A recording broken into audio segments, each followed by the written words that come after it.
A tea family dinner. Mom told me to sell my apartment for my sister's debt. When I refused, she called me unbelievably selfish. The next morning, I woke up to 57 missed calls. My name is Logan. I'm 29, work in tech and own my own apartment. Nothing fancy, just a one-bedroom place I worked my butt off to afford. I like my life the way it is, quiet, stable, mine, which is probably why my parents and my sister Emily think I should give it up. The message from my mom came in while I was at work. Mom, your sister is in serious trouble. You need to step up, sell your apartment. I stared at my screen, rereading it. Then I replied with a single word, no. 10 seconds later, my phone buzzed.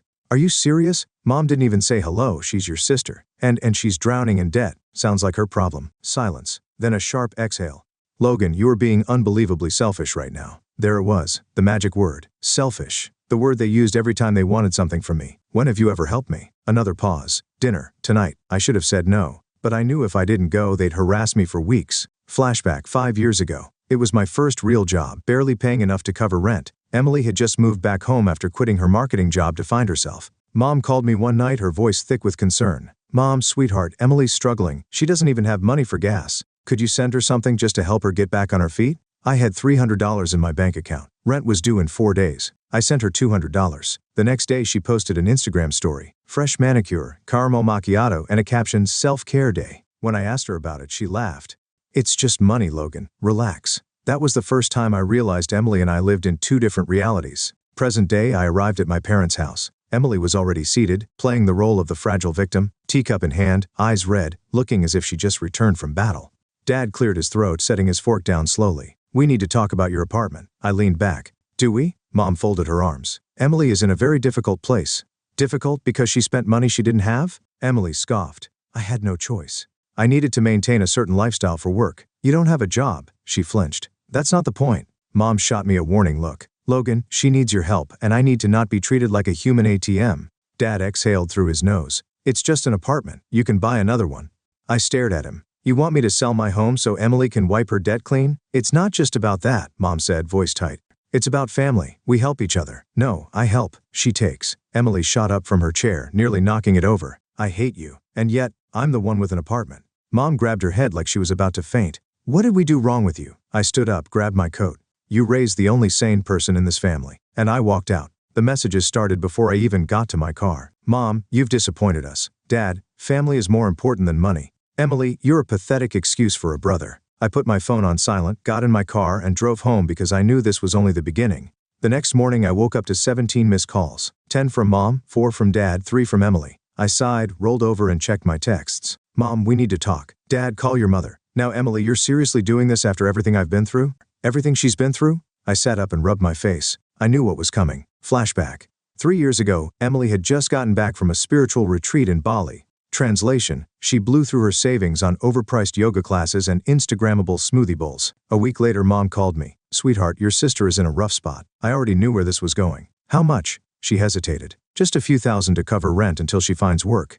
I was making $50,000 a year at the time, barely scraping by in my tiny apartment. Meanwhile, Emily had just spent a month finding herself in tropical paradise. No, Mom gasped. No, that's what I said. Logan, she's your sister and I'm not her retirement plan. The next day, Emily posted a picture at a fancy restaurant with the caption, New Beginnings. I never asked where she got the money. Present day. I went to make coffee, phone still buzzing non-stop. Finally I picked up. Logan. Mom's voice hit me at full volume. I pulled the phone away from my ear. Morning, Mom. Do not morning me. Do you understand what you did to your sister? Didn't give her free money? You humiliated her. I took a sip of coffee. How? She's devastated. She was up all night crying. And, she's your sister. Again? And, you were so cold, Logan. What happened to you? I sighed. Mom, I didn't put Emily in debt. She did that all on her own. She's struggling. So let her struggle. Maybe she'll finally learn something. Silence. Then I hope you can live with yourself. Click. I put my phone on the counter and exhaled. 5 minutes later, a text from Dad. Dad, come over tonight. Let's talk like adults. I already knew what that meant. They weren't done trying to wear me down. Fine. Let's see what they had planned. I should have known this wasn't just going to be a talk. The second I walked into my parents' house, I felt it. The tension in the air, the way Mom was pacing, the way Dad had his arms crossed like he was about to lay down the law. And then I saw her, Emily, sitting on the couch wrapped in a blanket like some tragic victim. Her eyes red and puffy like she'd been crying for hours. Maybe she had. Didn't change anything at all. I almost turned around and walked out. Sit down, Dad said, his voice low and serious. No need. I already know where this is going. Then sit down and hear us out. Mom pressed, her arms folded. I sighed and sat. Not because I wanted to, but because I knew if I didn't, they'd act like I never gave them a chance to explain their side. Mom jumped in immediately. Logan, we just don't understand. Why are you being so heartless? Heartless? Because I don't want to sell my home? It's just an apartment. It's my apartment, Mom, when I worked really hard to afford, and your sister is about to lose everything. Emily sniffled dramatically, dabbing at her eyes like she was starring in some soap opera. You don't understand what it's like to be in my position, she muttered, voice shaking just enough to make her sound fragile. I leaned back. Your position? You mean broke? She shot me a glare. You've never had to worry about money like I have. I actually laughed at that. Are you joking? I've been working since I was 16. Yeah, but you like working. I blinked. What? You like working? She repeated like it was the most obvious thing in the world. You've always been one of those career people. I'm not like that. I need to be happy. And being responsible makes you unhappy? She folded her arms. I just think people should be able to enjoy their lives. What's the point of living if you're miserable? You weren't miserable when you were maxing out your credit cards. I didn't think it would get this bad. That's the problem, Emily. You never think, oh my God. You were such a smug fool. Mom clapped her hands together like she was about to deliver a verdict. Enough. Logan, we are not leaving this room until you show some compassion. I exhaled through my nose. Let me get this straight. You want me to sell my apartment so Emily, who doesn't like working, can wipe out her debt and then, what, start fresh? Mom nodded. Exactly. I turned to Emily. And what happens when you rack up more debt? Mom and Dad exchanged a look. Emily rolled her eyes. I wouldn't swear on your life right now that you'd never use a credit card again. Silence. That's what I thought. Dad sighed, rubbing his temples. Logan, it's not about the money, it's about family. No, it's always about money. My money. Mom's face hardened. So that's it? You're just going to turn your back on us? No. I'm just finally saying no. Emily slammed her hand on the table, her face red with anger. You're unbelievably selfish. You know that? After everything Mom and Dad have done for you? I tilted my head. What exactly have they done for me? They raised you. So just existing in this family means I owe you my entire future? She jumped up from the couch, fist clenched. I hope you choke on your stupid apartment, you condescending jerk. Mom gasped. Emily? No. Let her talk, Mom. This is the real her. Emily was shaking with rage. You're dead to me. I stood up, grabbed my coat. Finally, Dad stood up, his voice low and firm. If you walk out that door, Logan, you're making a choice. I looked him dead in the eyes. No, Dad, you are. And I walked out. By the time I got to my car, my phone was blowing up. Mom, you've disappointed us. Dad, family is more important than money. Emily, you're a pathetic excuse for a brother. I put my phone on silent and drove home. They thought this was over? They had no idea what was coming. After the ambush, I expected them to back off for a while. I was wrong.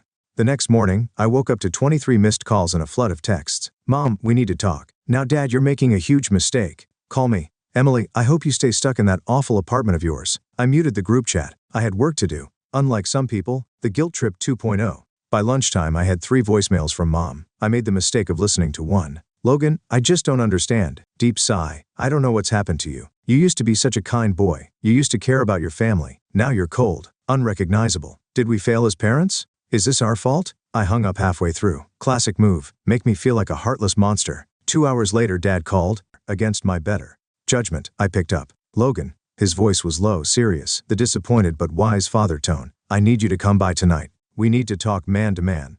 Not happening. Don't be like this. We can work something out. There's nothing to work out. Son, you don't walk away from family? I laughed. No, but family sure as hell walks all over me. That's not fair. What's not fair is expecting me to give up my home because Emily refuses to be an adult. Silence. Then a heavy sigh. You don't understand what it's like to be a father, and you don't understand what it's like to be the only responsible person in this family. I hung up. 5 minutes later, another text from Mom. Mom, your uncle is coming over. Maybe he can talk some sense into you. They were bringing in reinforcements now? Fine. Let's play the intervention. That night, I showed up not because I was willing to negotiate, but because I wanted to end this once and for all. The second I walked into the living room, I saw the setup. Mom, Dad, Emily, and Uncle Rick, Dad's older brother, the successful businessman of the family, the guy they always compared me to. He was sipping whiskey like he was about to handle a company merger. Logan, my boy, he greeted, all fake warmth. Heard there's a bit of a disagreement?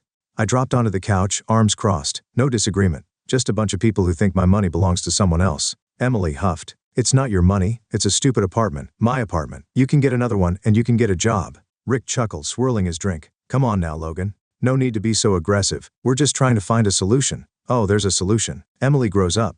Problem solved. Mom shot me a sharp look. Don't be cruel. Cruel? You're asking me to sell my home. We're asking you to help your sister. Rick leaned forward. Logan, I get it. You worked hard. You feel like it's unfair, but that's what family does. We help each other. You ever sell your house for a family member? He hesitated. Well, no. But then don't tell me what family does. Emily groaned dramatically. This is pointless. He doesn't care about anyone but himself. I turned to her. You chose this life, Emily. You maxed out your cards. You quit your job. You went on vacations. And now you expect me to fix it? I didn't expect you to be such a selfish fool. I laughed. I know, that's the problem. She went silent, chest rising and falling fast like she was about to lose it. Mom put a hand on her shoulder. Sweetheart, just breathe. Logan is just upset. He doesn't mean these things. No, I mean every word. Dad finally spoke. Rick, can you give us a moment? Rick sighed, got up and muttered, don't let pride ruin family, kid. Then it was just the four of us. Dad leaned forward, fingers laced together. Logan, listen to me. If you do this, if you refuse, you are making a choice. Yeah, I'm choosing myself. Mom's eyes welled up. I never thought I'd hear you say something like that. That's because you raised me to believe my needs don't matter. Emily scoffed. Oh, poor you. The golden boy of the family finally has to make a sacrifice. I turned to her, voice calm. You're right. I was the golden boy. The responsible one. The one who did everything right. And all it got me was a family that sees me as a walking bank. No one spoke. Then Emily muttered, I hope you rot in that awful apartment of yours. Mom gasped. Emily? No, let her talk, Mom. This is the real her. Emily was shaking with rage. You're dead to me. I stood up. Finally. Dad's voice was low, firm. If you walk out that door, Logan, you're making a mistake. I looked him dead in the eyes. No, Dad, you are. And I walked out. The aftermath. By the time I got to my car, my phone was blowing up. Mom, you've disappointed us. Dad, family is more important than money. Emily, I hope you never need us because we won't be there. I stared at that last one for a long time. Then I smiled. For the first time in my life, I didn't need them. And that was the real problem, wasn't it? They needed me. And now? I was done. I thought that after I walked out, they'd finally get the message. I was wrong. 3 days later, I got an email from Mom. Subject, let's be reasonable. Message, Logan, I don't know why you're being so cruel to your family. We raised you better than this. If you don't want to sell your apartment, fine. But at least take out a loan to help your sister. You make good money. You can afford it. Be a decent person. Love, Mom. I actually laughed out loud. They really didn't get it. I replied with exactly one sentence. No. 2 hours later, I got a call from Dad. I didn't answer. Then from Emily. Ignored. Then Mom. I let it ring out and a voicemail popped up. I hit play. Logan, your father and I are trying to be patient with you, but this behavior is unacceptable. You are tearing this family apart. If you don't come to your senses, we will have no choice but to cut you off. No more invitations, no more holidays, no more family. She paused for dramatic effect. Is that really what you want? I deleted the voicemail, the smear campaign. By the end of the week, I started hearing from extended family. Aunt Carol texted, your mother is in tears. Call her, cousin Jake. Dude, WTF is going on? Your parents say you abandoned the family. Uncle Mike, just help your sister Logan. This is embarrassing. They were spreading the story, making it seem like I was some heartless monster who turned my back on poor, struggling Emily. I didn't respond. Then I got a message from an unknown number. Unknown. I hope you're happy. Mom can't even sleep. Dad's ashamed of you. You're an absolute disgrace. It didn't take a genius to figure out who that was. I texted back. Me, new number, Emily, cute, lose it, blocked. The real reason. I figured things would die down. But then I got a call from my old neighbor. Hey man, just a heads up. Your parents were talking to the realtor down the street. They were asking how much your place might sell for. I froze. You're kidding. Wish I was. They made it sound like you were thinking of selling. Oh, they weren't just trying to guilt me. They were trying to force me.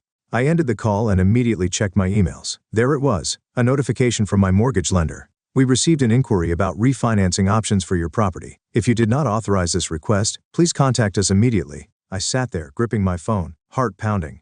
They actually tried to mess with my finances. This wasn't just about Emily's debt anymore. This was about control. The last conversation, I called Mom. She picked up on the first ring. Logan, thank God. Listen, did you try to mess with my mortgage? Silence. Then I don't know what you're talking about. Don't lie to me, Mom. We needed to understand your options. You mean MY options? The home you don't own? The home you want me to give up? Logan, don't be so dramatic. Dramatic? You tried to screw with my finances behind my back. She sighed. Sweetheart, we were just looking into possibilities. We thought if we could show you a better alternative. A better alternative for who? For everyone. I closed my eyes, took a deep breath. We're done. Logan. No. Listen to me, Mom. You and Dad, you're cut off. Emily is cut off. I don't want to hear from you. I don't want any more guilt trips. No more fake emergencies. No more family bullshit. You're dead to me. Silence. Then she whispered, you don't mean that. I do. Logan, please. I hung up. Then I blocked her number and Dad's and every flying monkey they had sent after me. 1 year later, Emily never paid off her debts. Mom and Dad ended up taking out a second mortgage trying to save her. The family whispers said they were struggling. Me? I thrived. I got a promotion, bought a second property, built a life with zero guilt, zero expectations, and zero family drama. And then one day, a message popped up in my inbox. Unknown number. Hey, it's Emily. Can we talk? I stared at the screen. Then I deleted the message. Some people never change, and I was done saving them. Reddit update. 1 year later, answering your comments. Wow. I didn't expect my story to blow up like this. I posted it just to get it off my chest, but seeing how many people have been through the same thing, that hit different. A lot of you had thoughts, some supportive, some not so much. So here's my final update. To everyone who said good for you, Logan, stay strong. Thank you. Really? You guys don't know how much it meant to read your comments when I was drowning in guilt. Because yeah, even after everything, the guilt still crept in sometimes. Years of conditioning don't disappear overnight. But let me tell you, choosing yourself, cutting off people who only take and never give, that's freedom. The peace I have now is something I didn't even realize was possible. No more waking up to passive-aggressive texts. No more family dinners where I'm treated like an ATM. No more feeling like I exist just to serve them. For the first time in my life is actually mine. To the people who said, she's your sister, you should have helped. Helped how? By throwing away my home so she could go right back to maxing out her credit cards? By letting my parents manipulate me into another financial trap? By rewarding her for screwing up while I get punished for being responsible? Let me ask you something. If someone kept setting their house on fire over and over, would you burn your own house down to keep them warm?